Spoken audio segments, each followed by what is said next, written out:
mugamba mutya abali ku channel yaffe eyitibwa Chaiti YouTube channel yaffe nja tutunuulire ennaaba y'amata. Amata gano osobola oganaabako gokka ate osobola oganaabirako ne mu ddagala ery'enjawulo. Munnaffe yambuziza ku mata. Amata gano osobola oganaaba nga weeyambulula kubanga weegobako ebyo ebikumazeeko emirembe bikusumbuwa. Kisinziira onaaba gaaki weegobako oba oyagala kutangaaza mikisa gyo. Wano wambuuzizza oyogera otya nga weegobako ebyo bikusumbuwa ebikumazeeko emirembe.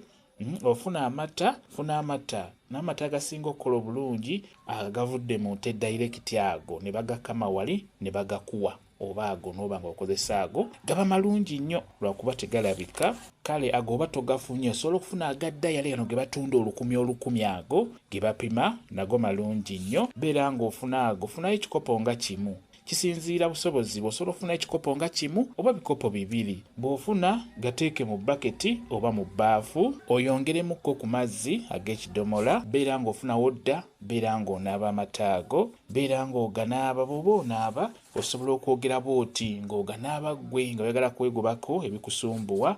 Osobola okugamba nti gano mata njagala ntukule ng'amata gano bwe gatukula. Buli kikyamu kyonna kibeere nga kinvaako. Osobola okubimenya nti njala ebisiraani bibeere nga binvaako, olutwe lubeere nga lunvaako, amalogo, amaaso amabi ge bantunuuliza byonna bibeere nga binvaako. Ntukule ng'amata gano bwe gatukula. Bw'otyo osobola okwogera bw'otyo ng'onaaba ku mata ago. Bw'omala okuganaaba galeke gakalire ku mubiri. Bw'omala beera ng'oyambala engoye zo. Kambaye WhatsApp namba yange osobola okumbuuza nja kwongera okunyonyola ku vidiyo eno. WhatsApp namba yange eri 077784734 yeeyo WhatsApp namba yange. Mwebale kubeera ku channel yaffe eyitibwa Chaiti YouTube channel yaffe. Kyembasaba mugende mu maaso n'ogyegattako mbeere bulungi. Mweraba.